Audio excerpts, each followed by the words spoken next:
Paano ba naliligtas yung mga tao sa Old Testament? Pag-usapan po natin 'yan sa devotion natin na ito.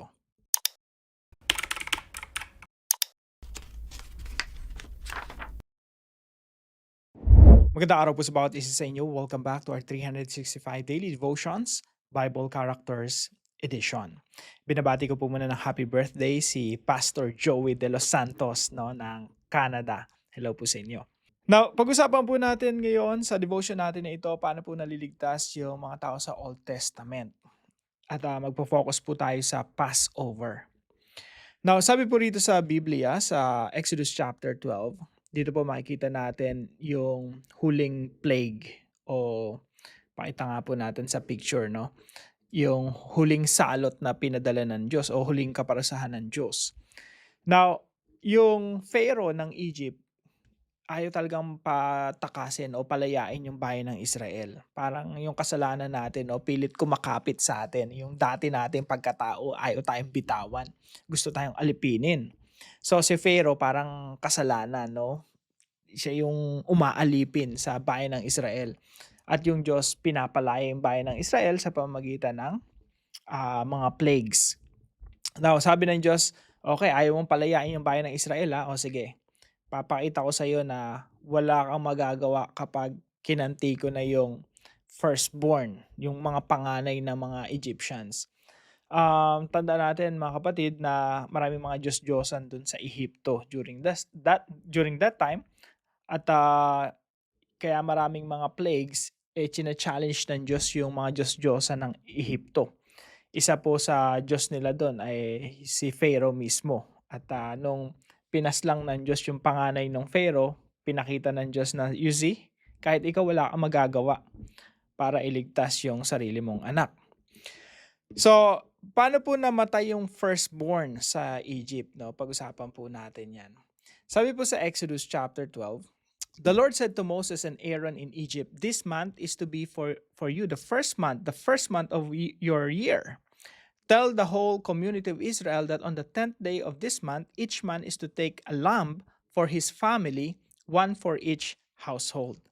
So, dito po sa Exodus chapter 12, sabi ng Diyos, okay, ito yung gagawin nyo. Maghanda kayo ng lamb. Ito yung magiging Passover lamb. Kakatayin nyo yan. So, merong specific way on how to do it. Hindi mo pag puputol-putulin yan, no? Ihiwalay mo yung ulo, hindi ganon.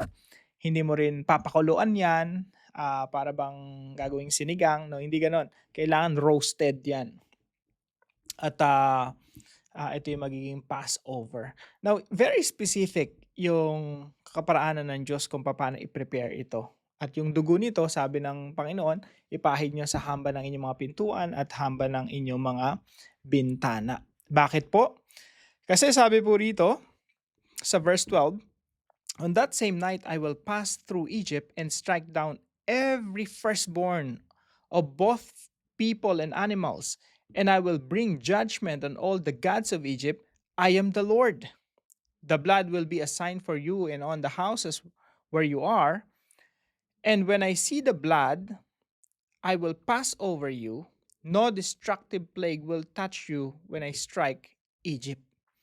So, eto mga panahon na ito, lahat ng mga bahay na wala nung dugo na yon, dugo nung lamb, ay mamamatay yung kanilang mga panganay. So, ito po yung ilan sa mga katuruan natin ngayong araw. Number 1, faith in God's word is crucial for salvation. Alam niyo po, dito pa lang sa Old Testament pa lang, sa Genesis and Exodus, tinuturo na ng Diyos sa kanyang bayan o sa mga tao kung paano maligtas. At ang kaparaanan ng kaligtasan ay sa pamamagitan ng pananampalataya sa salita ng Diyos. Kailangan mong maniwala kung ano yung sinasabi ng Diyos. You need to put your faith in God's word. And actually, si Adan, yun lang yung kailangan niyang gawin eh. Manampalataya sa salita ng Diyos, hindi dun sa salita ni Satanas. Upang makamtan niya yung tunay na kaligtasan, hindi sana napahamak yung sangkatauhan kung nanampalataya si Adan at si Eva dun sa salita ng Diyos. So, faith is very important.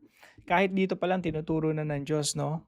Sino ba naman ang mag-iisip during that time na ikaliligtas mo yung instruction ng Diyos na maghanda ka ng lamb, ng tupa, kakatayin mo? At sa pamamagitan nun magkakaroon kayo ng kaligtasan. Ipapahid mo yan sa pintuan ninyo, no? Ah, paano ka maliligtas? No, it doesn't make sense. Pero you just have to put your faith in God's word, and that is crucial for salvation. Now, paano ba naliligtas yung mga tao sa Old Testament?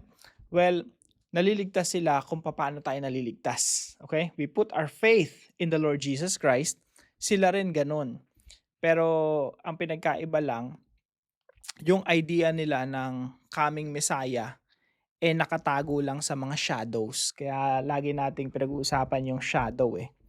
So, point number 2, eto na yung shadow, no? The Passover lamb foreshadows Jesus Christ. Yung Passover lamb na pinaprepare ng Diyos sa kanila, yung lamb na yon, ito po ay tumutukoy sa darating na Messiah, ang ating Panginoong Jesucristo. So tayo, ang lamang lang natin, naunawaan na natin yung reality. We know who Jesus is kasi we have the New Testament. Sila, ang idea nila ng Messiah o yung Savior, dun pa lang sa lamb na yun. Kumbaga, yun pa lang yung idea nila.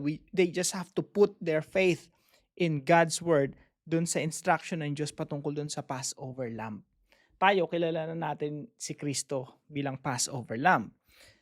Naligtas sila sa pamamagitan ng pananampalataya sa salita ng Diyos patungkol sa Passover lamb.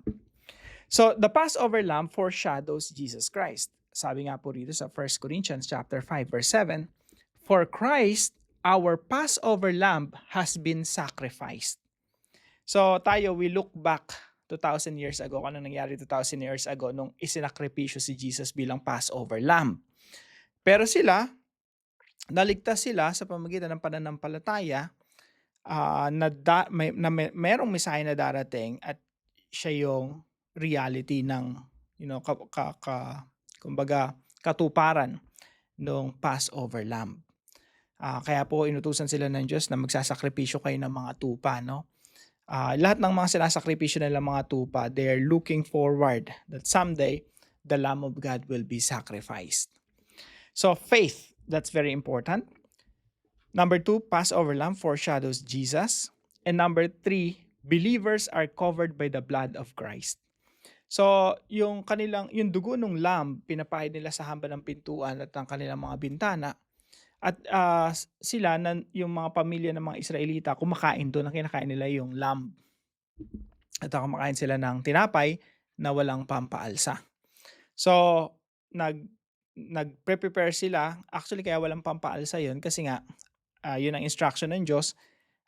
Ang idea nun, hindi mo na kayang antayin na umalsa pa yun kaya hindi mo lalagyan ng pampaalsa. Bakit? Kasi papalayain na kayo ng Diyos. Kaya nga sabi ng Diyos, ganito yung kakainin niya na suot niya na yung mga damit nyo, yung sinturon nyo, tapos naka-sandals kayo, dala niya na yung tungkod nyo habang kumakain kayo kasi right after that, lalaya na kayo sa Ehipto.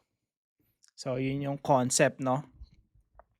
Now, lahat po ng merong dugo nung lamb na yon, sila po ay nilampasan nung isipin natin parang I don't know, it's hard to imagine, no?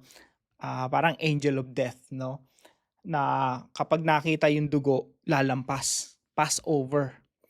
Tapos kapag walang dugo doon sa pintuan, ibig sabihin Egyptian yon, mamamatay yung panganay ng household na yon. So believers are covered by the blood of the lamb. Tayo po ay nananampalataya sa Panginoong Jesucristo at tayo po ay covered by the blood of the Lord Jesus Christ, the Passover lamb. Kaya po hindi na tayo tatamaan pa nung kamatayan eh. Mamamatay tayo physically, yes, pero muli tayong mabubuhay because we are covered by the blood of the Lord Jesus Christ. At hindi na tayo under judgment. Kumbaga wala nang kahatulan sa atin. Now, gusto ko lang i-share yung good news, no, sa bawat isa sa atin. Siguro itong devotion na to, share ng mahal mo sa buhay. Gusto ko maunawaan mo na yung kaligtasan ay sa pamamagitan ng pananampalataya kay Kristo. So, how can we be saved? No? Point number 1, repent and recognize that we are slaves to sin who need a Savior. Kailangan natin ma-recognize na tayo ay makasalanan. Tayo po ay alipin ng kasalanan kung paano yung mga Israelita ay alipin sa Ehipto. At kailangan nating talikuran yung dati nating gawain, yung masamang pamumuhay, pagiging alipin sa kasalanan. We have to repent. Ang ibig sabihin ng repentance, turning away from our sins. So hindi lang basta tumalikod sa kasalanan, kundi pumunta sa Diyos. So that's the meaning of repentance. Repent and recognize that we are slaves to sin who need a Savior. Kailangan natin ng tagapagligtas. Ibig sabihin, inalipin tayo ng kasalanan, we can't do anything about it. Talagang nagkakasala tayo araw-araw. That's our lifestyle. We need someone who will deliver us. We need Jesus to save us. Kung hindi tayo papakilaman ng Panginoong Jesucristo, kung hindi manghihimasok ang Panginoong Jesucristo sa ating buhay, patuloy lang tayo maging alipin ng kasalanan. Point number 2, believe in Christ, our Passover Lamb, who has cleansed us from sin. Kailangan natin manampalataya sa ating Panginoong Jesucristo. Kagaya po sabi ng 1 Corinthians chapter 5 verse 7, He is our Passover Lamb who has been sacrificed. Siya yung sinakripisyo para mapalaya tayo mula sa pagkaalipin sa kasalanan. Kaya kapatid, kung si Kristo ay nasa buhay mo, ikaw ay pinalaya na mula sa pagkaalipin sa kasalanan. Kailangan mo nang lumaya, talikuran ang iyong masasamang gawa. Kailangan nating talikuran yung dati nating pagkatao sapagkat tayo ay bago na kay Kristo Jesus. Believe in Christ, our Passover Lamb, who has cleansed us from sin. Tayo po ay nalinis na. We are covered by the blood of the Lord Jesus Christ. At kailanman hindi na tayo hahatulan pa, hindi na tayo mapapahamak sapagkat tayo ay napatawad na sa pamamagitan ng paglilinis ng dugo ng ating Panginoong Jesucristo. Hindi po sapat na ikaw ay maligtas sa pamamagitan ng sakripisyo ng ating Panginoong Jesucristo doon sa krus ng Kalbaryo. Hindi po sapat yan eh. Kailangan mo ng ebidensya na ikaw ay naligtas na. So anong mangyayari po? You have to continually surrender your life to Jesus Christ. Malalaman mo na ikaw nga ay tunay na ligtas, ikaw nga ay nakakamit ng kaligtasan mula sa Diyos kung patuloy kang sumusunod sa Kanya. Hindi totoo na yung isang tao pagkatapos manampalataya kay Kristo ay babalik na sa dati niyang pagkatao, dati niyang kasalanan at dati niyang klase ng pamumuhay. Hindi ligtas yung tao na yon. Ang tunay na ligtas ay patuloy na nagpapasakop sa Panginoong Jesucristo. That's why you have to continually surrender. You have to surrender your life to Jesus and commit to follow God continually. That's your new life. That's your new identity. That is your new lifestyle. Ikaw ay Kristiyano na sumusunod sa kalooban ng Diyos. So, paano mo malalaman na ang isang tao ay tunay ngang naligtas? Tunay ngang nananampalataya sa Panginoong Jesucristo? Malalaman mo yan kapag patuloy mong sinusuko yung buhay mo kay Jesus. He is your King and you're living under the kingship of the Lord Jesus Christ. So mga kapatid, how can we be saved? Repent and recognize that we are slaves to sin who need a Savior. That's number 1. Makita natin yung ating sarili na alipin ng kasalanan na nangangailangan kay Kristo Jesus na magpapalaya sa atin. Pangalawa, believe in Christ, our Passover Lamb, who has cleansed us from sin. At pangatlo po, surrender our lives to King Jesus and commit to follow God. Yan po yung matibay na ebidensya na tayo nga ay ligtas na at tayo ay tunay na mga Kristiyano na yung destiny ay makakapiling ang Diyos ng pangwalang hanggan. Now, para po sa ating discussion, why does the Bible teach that there's no other way to be saved except through Jesus alone? Pag-usapan po natin yan sa ating mga discussion groups. Para naman po sa ating dive deeper, pag-uusapan natin tong ginawa ko na ito na poster. Sasagutin natin yung tanong na how were believers in the Old Testament saved through Jesus, the true Passover Lamb? Tayo po'y manalangin. Father God, when I read about the Passover, I see both your holiness and your mercy. You see sin clearly, and you do not ignore it. Yet, you also make a way to save. Thank you for giving your Son as the true Passover Lamb. I know I cannot save myself, and that humbles me.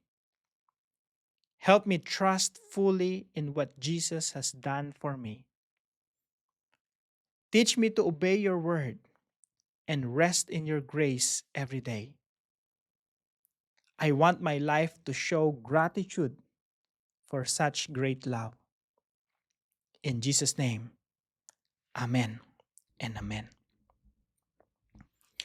Maraming salamat po sa bawat isa sa inyo na nakasubaybay po dito sa ating daily devotions. I hope, tapusin po natin to ng sama-sama hanggang sa matapos po natin yung buong Bible. Now, kung kayo po may natutunan sa devotion natin na ito, ipalam niyo lang po sa comment section right below this video. And please don't forget to share this devotion to your family and friends. Pagpalain po kayo ng ating Panginoon. See you po tomorrow 5 a.m. dito sa ating daily devotions.